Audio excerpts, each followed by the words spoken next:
Hello mga best friends, samahan niyo ang aking araw for today's video. Ngayon nga ay Webes ng hapon at nandito ako ngayon sa Dragon World para pumasok muna dito at para magpalipas ng oras dahil maaga pa naman at pupunta ako ng school mga best friend.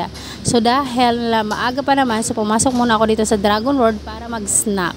Opo, actually galing ako sa paggawa ng cellphone pero dahil ang mahal ng singil ni Kuya, so dumiretso na lang ako dito sa Dragon World para magpalipas ng oras. Hindi ko na lang pinagawa yung cellphone ko mga best friend dahil ang mahal ng singil ni Kuya, kakaloka. Nanghinayang ako sa 1,800 pesos. So heto na nga mga best friend, balik tayo dito sa aking orders. Umorder ako dito ng peach lemon tea, 60 pesos. At ito yung kanilang mga menu mga best friend. Kung ano yung nasa picture mga best friend, yun din yung isi-serve sa inyo. So mga mura lang mga best friend at simulan nyo nang pumain dito. Charing. Oo, dahil magba-Valentine's na, dito na lang kayo mag-date ng mga jowa-jowa ninyo. Mapapawaw na lang kayo sa mapapatipid kayo mga best friend dahil mura lang naman. Siguro yung 500 pesos nyo, marami ng menu yung makakain nyo dito. Ganun. Magtipid kayo, mahal ang bigas ngayon. Charing. Mahal ang mga bilihin ngayon. So dito na lang kayo mag-date. Malapit lang naman ito sa atin. Yung malalayo, wag na.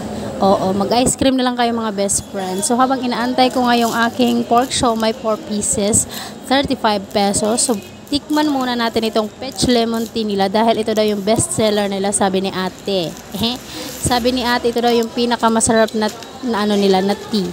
I mean, ano ang tawag dito? Shake mga best friend ba? So, base tea ang aking in-order.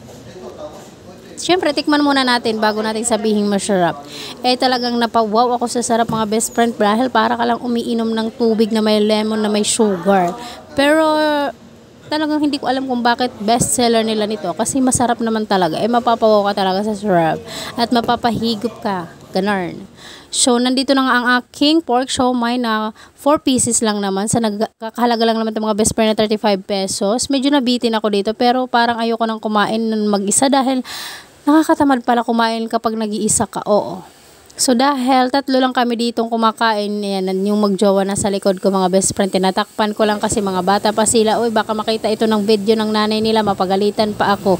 Ako pa yung pagalitan ng nanay nila. Joke lang po mga ate at kuya. So ito ngayon matatagpuan sa 14 MacArthur Highway, Malinta, Valenzuela mga best friend. Malapit lang ito mga best friend sa may school ng Malinta. O yan, yung mga naglalakad na yan ng mga tao na yan, papunta yan dun sa school. At heto nga, dito nga nakapwesto ito mga best friend, makikita nyo agad. So yun lang for today's video. Bye!